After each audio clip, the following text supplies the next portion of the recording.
What is going on, Headliner Nation? Jake Fantasy Headliners. Hopefully everybody's doing well out there today. We're talking about running backs, and we're trying to figure out Week 5 after Week 4 continues to be a disappointment for so many people, right? We've lost two more starting running backs, Nick Chubb and Austin Eckler, now not going to be in anybody's lineup here for a while, and that just adds to the list, right? We've already had to deal with Christian McCaffrey and Saquon Barkley and Michael Thomas and Julio Jones and Devontae Adams and Chris Godwin. I mean, it just keeps getting worse and worse. These were a lot of people's first-round picks that we're now without here, and it's only Week 5 of the NFL season. So we're going to get into all the matchups here for Week 5, but before we do, let's see how we did in Week 4. And all things considered, accuracy-wise, had ourselves a great week. There was 58 running backs that we gave a start or sit designation to that completed their games this past weekend. Out of those 58 names, 48 of them were correct for an accuracy percentage of 83%, our best so far of the year. However, it's Kenyon Drake, right? It's the glaring miss that a lot of people want to continue to talk about, and I get it. He's been a disappointment. The usage for Kenyon Drake is all over the place. Sure, he wasn't out there the entire game, got brought out due to a chest injury late, but it was just obvious, right? He wasn't going to produce what a lot of people, myself included, expect for him to produce the past couple of weeks. It's been a disappointment. We're going to talk about that here in just a little bit. David Montgomery not getting more usage with less Tariq Cohen around. Darrell Henderson was a thing, and then all of a sudden he's not, apparently. But what about some of our hits? Latavius Murray had him as a start last week, went out and played great, one of the top running backs in Week 4. Antonio Gibson going up against the Baltimore Ravens. A little bit of a bold call for me last week to start him, but he produced, had himself a great week also. What about Melvin Gordon last Thursday night? Made it look easy against the Jets, had himself a couple of scores, and really helped out his fantasy owners as well. But now we're going into Week 5, and we're not going to get overly cute with it. Why? There's not a whole lot of options, right? A lot of our studs, some of them are underproducing, a lot of them are hurt. So we're going to have to try to figure out what we're going to do here for the next few weeks, because there's a lot of teams out there that can start 2 or 3 running backs. Are there 36 great options to start at the running back position right now? Probably not, but we got to try to find the best ones we can. So let's head into Week 5 and take a look at all the matchups. Thursday Night Football, we're going to start it off with a question mark. Why? We didn't have enough to think about in Week 4 of the NFL season, so let's just start off Week 5 the same way. The biggest question mark here, does Leonard Fournette play? He did not practice on Monday, so it looks like there's a chance he could miss this Thursday night game. It's something to pay attention to, because the biggest issue in this backfield is the split that these guys see. If one of them is not in the lineup, the other gets a huge bump. Case in point, Ronald Jones in Week 4, no Leonard Fournette. Rojo went out and had himself 20 carries for 111 yards, 6 receptions for 17 yards. Now, a matchup with the Chicago Bears give up just over 19 fantasy points per game and have allowed over 100 yards rushing to their opponents 3 out of the 4 games so far this season. If Fournette sits, I have no issues firing up Rojo here in Week 5.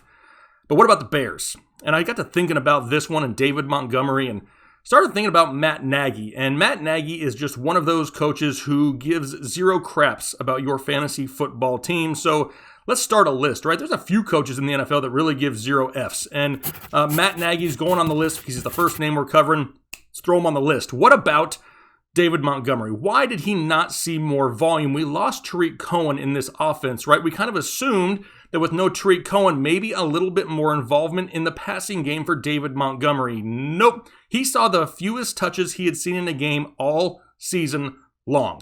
Now, he went against the Indianapolis Colts, and they are no slouch on defense whatsoever, but only 13 total touches for David Montgomery.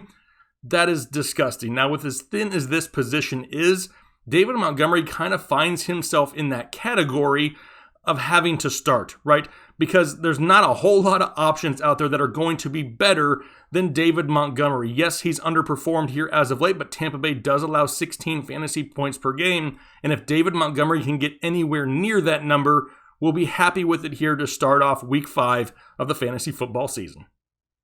Now, as we head over into Sunday, the very first matchup we have is the Los Angeles Rams going up against the football team of Washington. Now, sometimes being a little crazy works out, right? Because last week for the Washington football team, I had Antonio Gibson listed as a start going against the Baltimore Ravens. A lot of people didn't agree with it. just due to the overall performance of the football team offense, or lack thereof, I guess you could say. However, he went out there and had his best game of the season, right? 13 carries, 46 yards, and a touchdown, 4 receptions for another 82 yards last week. That's now 3 straight weeks with a touchdown, and the Rams allow right around 19 fantasy points per game. This kid every single week is getting better and better and better and more involved in this offense. He's arguably the only other offensive weapon in Washington outside of Terry McLaurin. The guy is only going to continue to grow in this offense, and I'm going to remain here in the start column. But what about the Rams?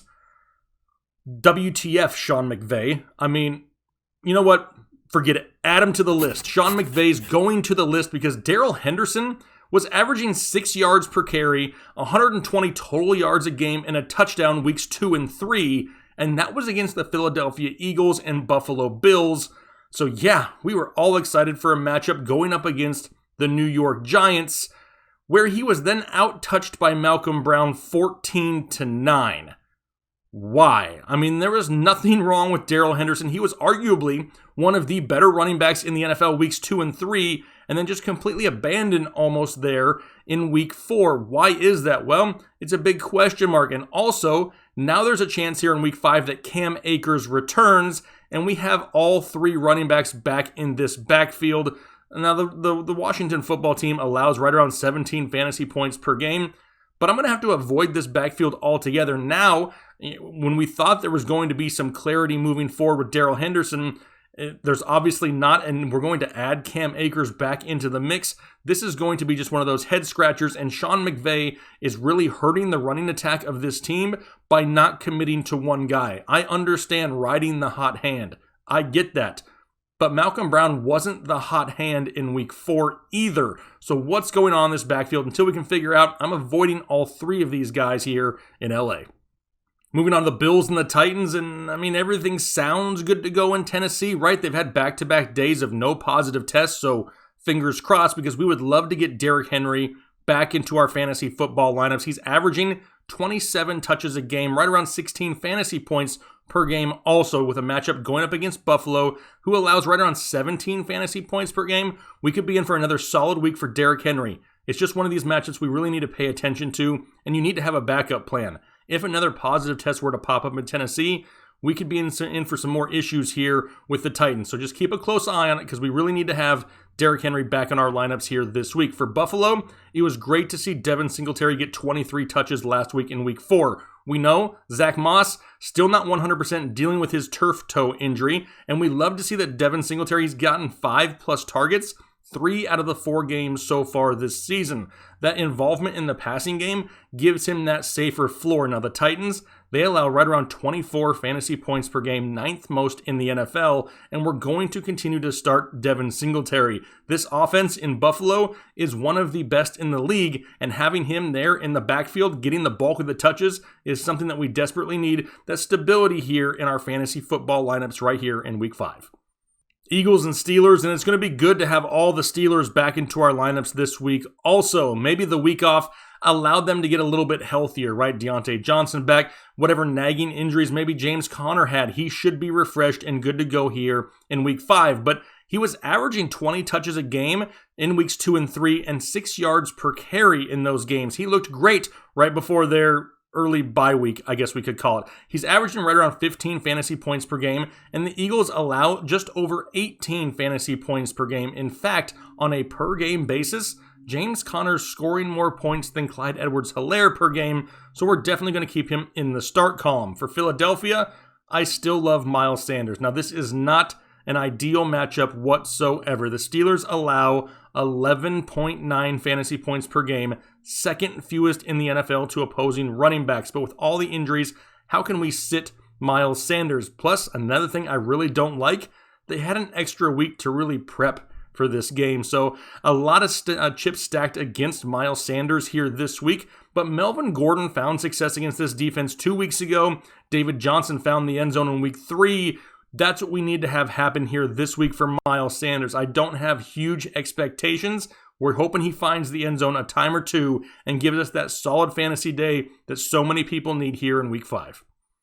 Cardinals and Jets up next, and this one we're not going to beat around the bush whatsoever. Kenyon Drake has been a huge disappointment so far here through 4 games of 2020, but let's also be realistic and throw Cliff Kingsbury's name on the damn list of coaches who hate your fantasy team, because he's absolutely killing us and not helping the situation whatsoever. Kenyon Drake only has 5 targets through 4 games. I mean, where's the involvement in the passing game? Last year when he came to Arizona, he averaged 4 receptions a game. Now he's on the field, right? He's out there for 65% of the snaps, but there's a lot of people calling for Chase Edmonds to take over this backfield because they're disappointed in the production of Kenyon Drake. Well, slow down, calm down just a little bit. Right now, Chase Edmonds only out there for about 37% of the snaps, averaging right around 5.6 yards per reception, which is not great.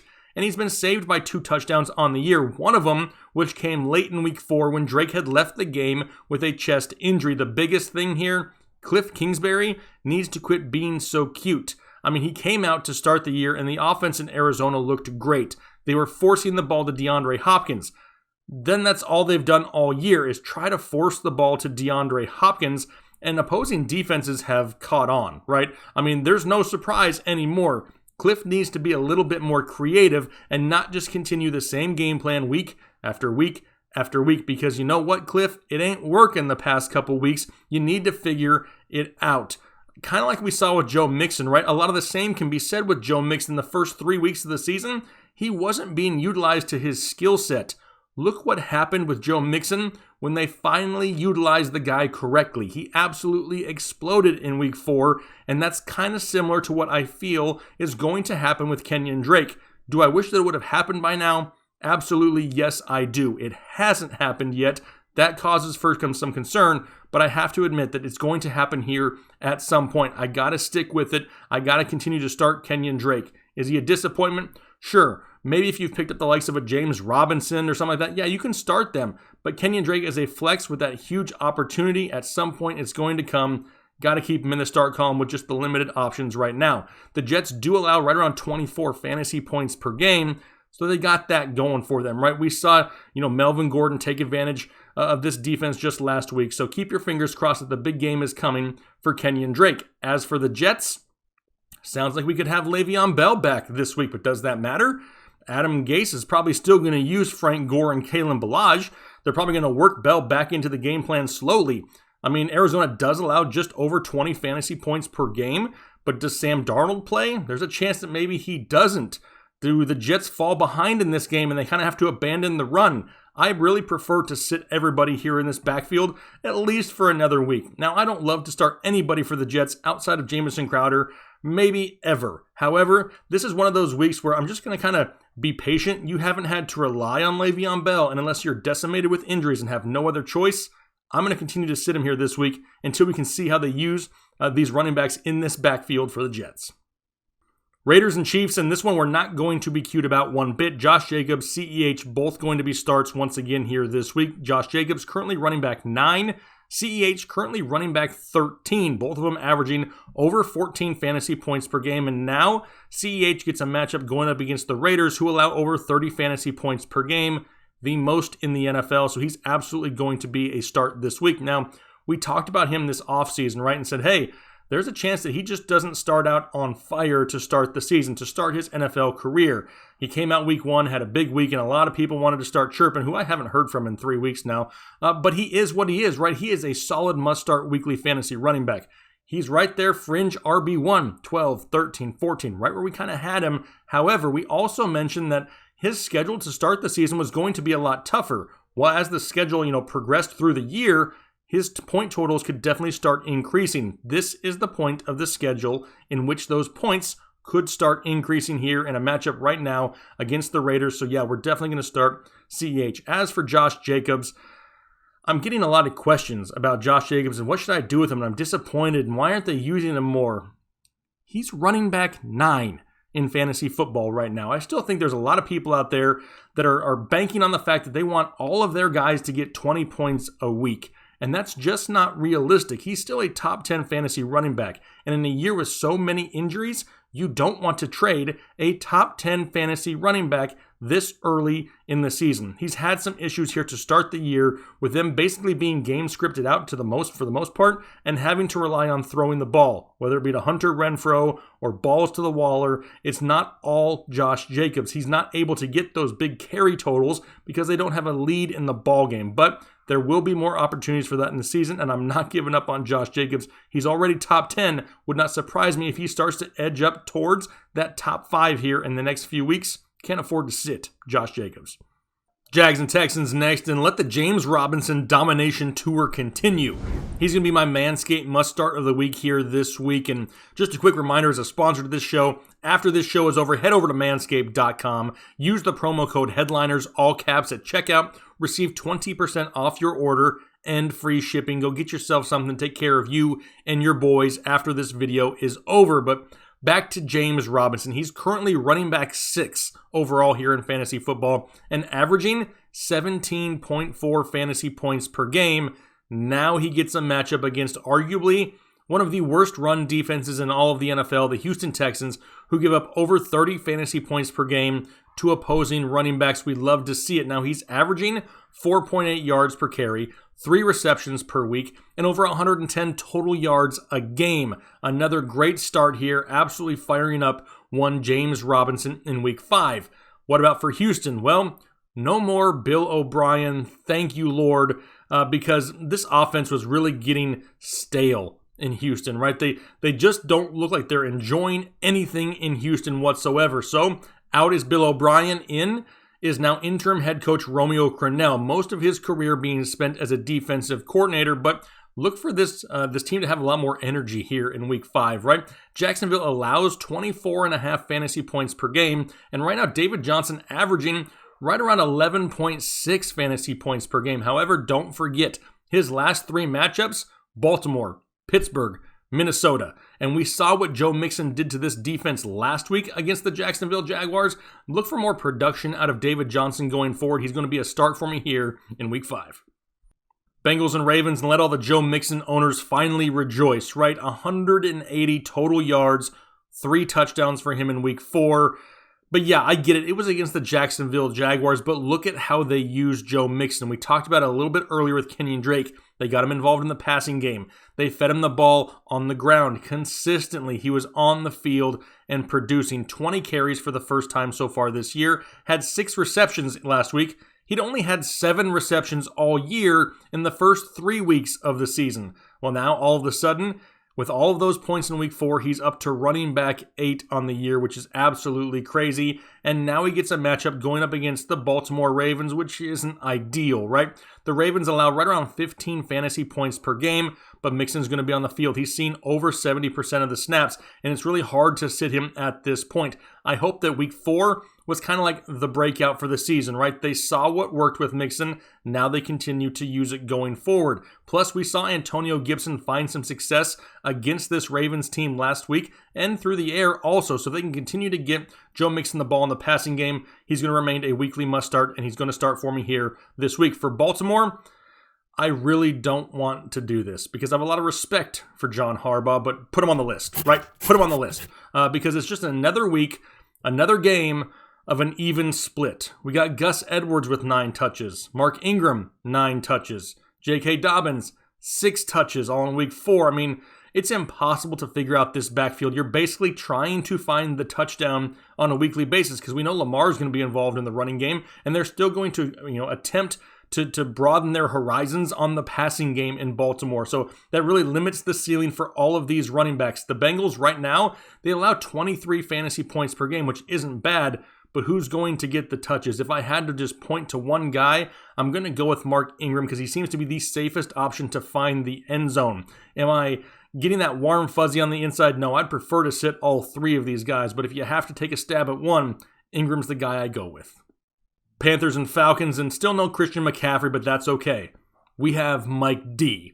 That's right, Mike Davis out there producing for the Carolina Panthers. He's now up to running back 17 on the season, averaging right around 7 receptions a game, which is great for our fantasy football rosters. He now has back-to-back weeks of a touchdown and scoring 18-plus fantasy points. Teddy Bridgewater, playing great, right? A lot better than a lot of people, myself included, expected from Teddy B. He is actually opening up the running game even more for his running backs. The Falcons only allow 13 fantasy points per game, but they've shown that they're vulnerable through the air to opposing running backs.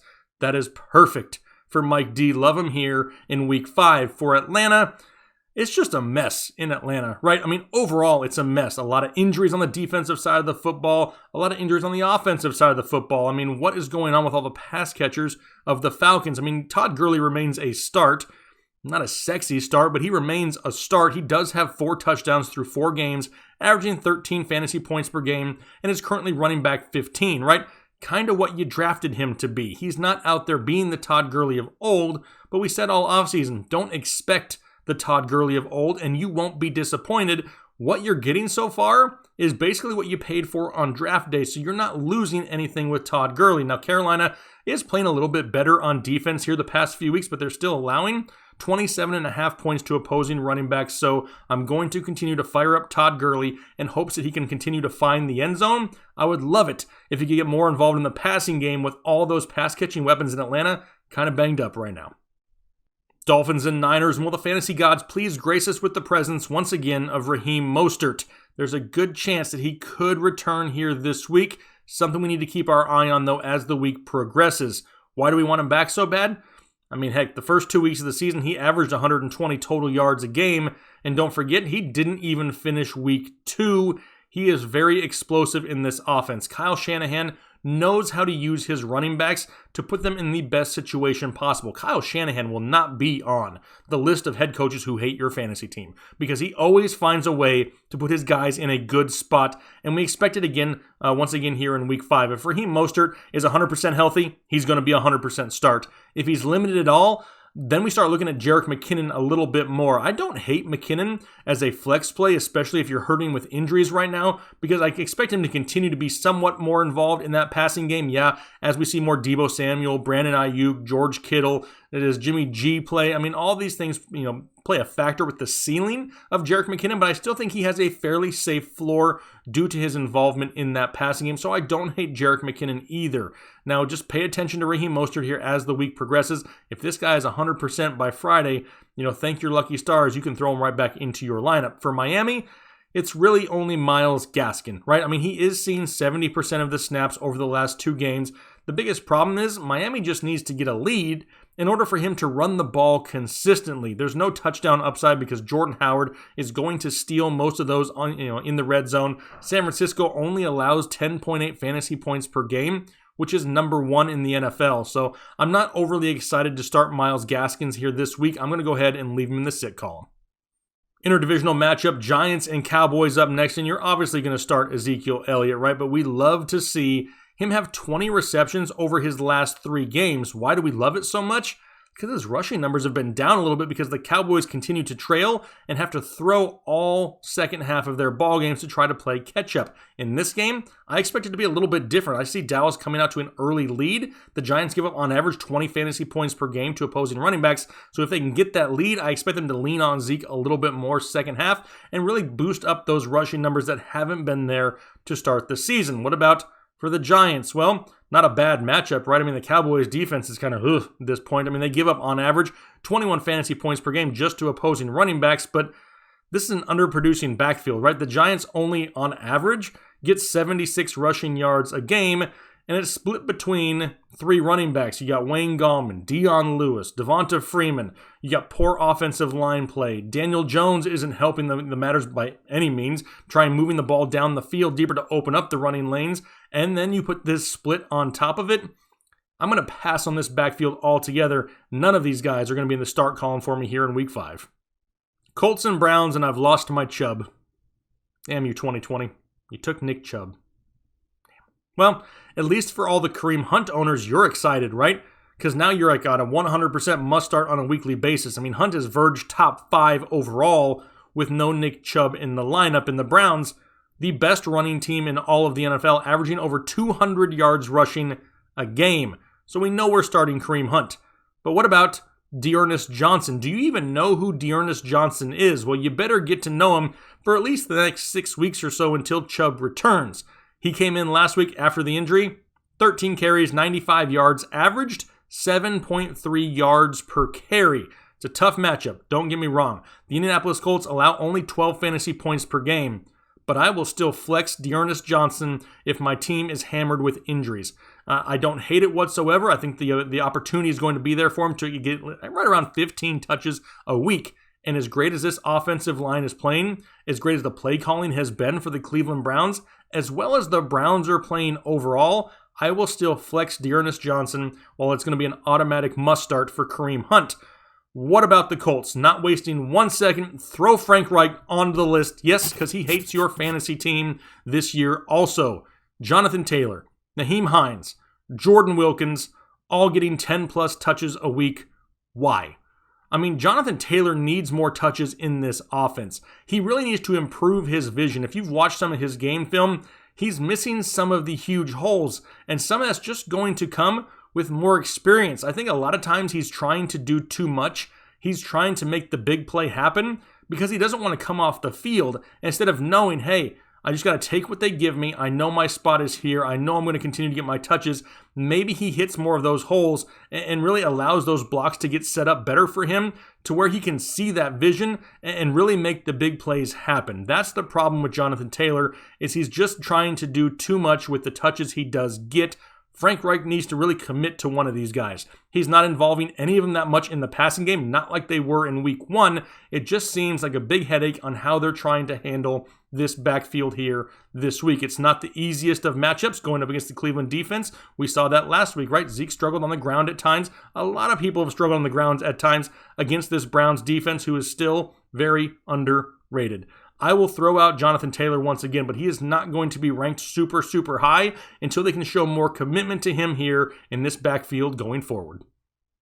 Broncos and Patriots now, and with Brett Rippon under center still for the Denver Broncos, we have to expect a lot of touches once again for Melvin Gordon. We saw him take advantage of the matchup last week against the Jets, right? 25 touches, 2 touchdowns there that really boosted his production last week, but the New England defense is still pretty strong, right? I mean, they're giving up on average only 12.9 fantasy points per game to opposing running backs. And my biggest question here is, does Cam Newton play? And a lot of people say, why does Cam Newton have anything to do with Melvin Gordon?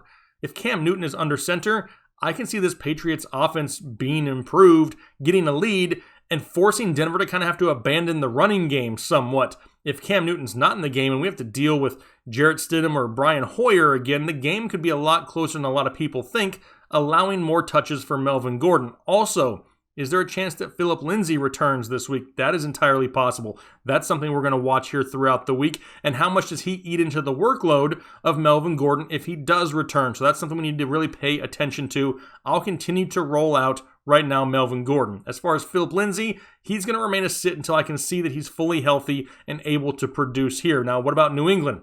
Well, let's add Damian Harris's name into the mix now of a crowded backfield that we can't ever figure out, right? We got James White, Damian Harris, Rex Burkhead. We know Cam Newton will be involved in the running game if he's out there. Sony Michel, he missed last week. Who's the odd man out? Does Harris go back out? If Sony Michel returns, I don't know if I can see that happening. This is just a tough matchup altogether, and Denver only allows 12 fantasy points per game to opposing running backs, 4th best in the NFL. A difficult matchup, a split we can't figure out. I prefer to avoid this entire backfield as of right now. Vikings and Seahawks in a matchup of 2 top 5 running backs here in fantasy football. You got Dalvin Cook, running back 3, Chris Carson, running back 5. Now, Seattle, they allow only 12.5 fantasy points per game. That's 5th best in the NFL, so it's a little bit more of a difficult matchup for Dalvin Cook. However, back-to-back games with at least 140 total yards and has 6 touchdowns over 4 games. There's no way you sit Dalvin Cook. For Seattle, it looks like Chris Carson is basically 100% and really did escape any injury a couple weeks ago with that Gator death roll to his knee. Now, he's not getting huge yardage whatsoever. However, he does have 5 touchdowns in 4 games, and Minnesota allows over 20 fantasy points per game to opposing running backs. There's no way that I'm really concerned about the other backs in this backfield. DJ Dallas, Travis Homer, Carlos Hyde isn't 100%. This is still Chris Carson's backfield, and even though the rushing totals are down, the passing volume and the touchdowns are up, which makes him that weekly safe play and a great matchup. Obviously going to fire up Chris Carson here this week. Monday Night Football, Chargers and Saints now, and if losing Nick Chubb wasn't bad enough, losing Austin Eckler is like a direct kick to the sack with some steel toes because that one hurts just as bad. So now we have Joshua Kelly and Justin Jackson. No, neither one of these guys in line to be the bell cow. They're going to share this backfield. I look for the Chargers to have to throw the ball a lot more now this year, which I do think benefits Joshua Kelly. The volume should be there on a weekly basis for him. However, I'm looking right around 15 to 17 touches or so, with Jackson still getting right around 12 to 15 himself. Now, New Orleans right now allows right around 19 fantasy points per game. A question I have here, does Michael Thomas come back for the Saints, and does that allow the Saints to kind of open their offense back up a little bit, get a lead where they have to abandon the run for the Chargers? Just something to pay attention to, in my opinion. Kelly is no more than a flex option going forward. Does he have that ceiling to potentially get up to that RB2 range? Yes, I think he does here. However, I'm not going to get overly excited and expect Austin Eckler type numbers out of Joshua Kelly right away, especially in a matchup like this. Now, as for the Saints, Alvin Kamara, I mean, there's no question, right? You're starting the guy. He's the number one running back in all of fantasy football, averaging 28 fantasy points per game. The Chargers allow right around 14 fantasy points per game. However, Alvin Kamara has 30 receptions through the first 4 games of this season, plus 7 touchdowns combined in those games. So he's an obvious must start. What about Latavius Murray? I told everybody to start Latavius Murray last week. Hope you did, because he had 14 carries for 64 yards and 2 touchdowns. Can we count on that type of production once again here this week? Not if Michael Thomas returns. Probably not. Now, the Chargers, they're able to put up points on the board, right? So that wouldn't lead me to believe that the Saints will continue to throw the ball down the field to try to keep pace. Justin Herbert is legit. They can score points in LA. That could force Drew Brees to continue to throw the ball, which means Latavius Murray may not be as involved this week. He's going back into the sit column for me here unless you are absolutely desperate for a weekly flex play here this week if you're dealing with bye weeks or injuries. All right, so those are all my starts and sits here for Week 5 fantasy football. I have a feeling it's going to be another strange week for all of us having to try to put things together here last minute as the week progresses. Just a quick reminder, the Detroit Lions, Green Bay Packers, they are on bye this week. So if you have Aaron Jones, you cannot use Aaron Jones here this week. But hopefully some of the information was useful to you here for this week. If it was, make sure you hit that subscribe button. We continue to grow, now up to 105, almost 106,000. We're continuing to grow, and we greatly appreciate that support. Leave those comments down below. Myself, Kyle, other members of Headliner Nation do our best to get to as many comments on a weekly basis as we possibly can. If you're looking for guaranteed answers to your fantasy football questions, that can be found on Patreon, link down below in the description. We guarantee you answers to all of your fantasy football questions if you're a member of our pro tier or higher. So if that's what you're interested in, head over there, check it out. We look forward to talking to you there. But otherwise, hopefully you guys have a great week. Have a good one. Look out for all the other videos coming this week for all the other positions to help you get those lineups set for another wild and crazy fantasy football week.